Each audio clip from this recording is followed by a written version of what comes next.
စာတင်ခဲ့တဲ့နှွေ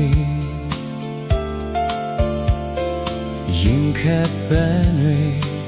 ဝေစားတဲ့ခိုက်တဲ့မလေး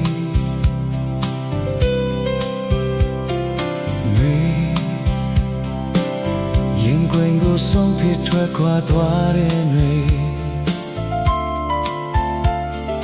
ပူလောင်ခြင်းတွေပြိုနေတဲ့လုံးသားထဲမှာလေး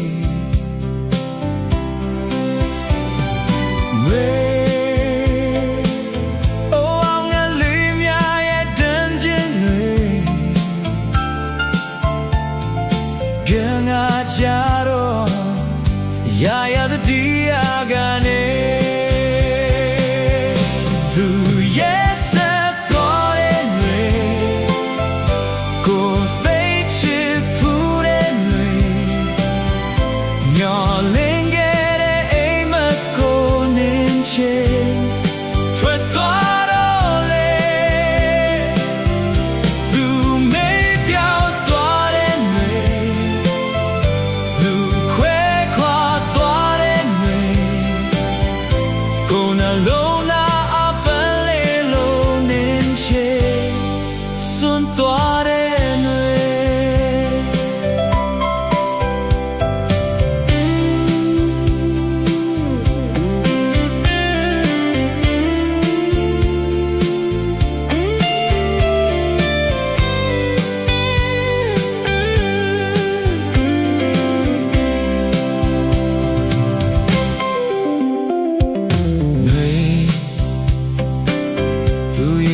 ချစ်သူစာတင်ခဲ့တဲ့နှွေ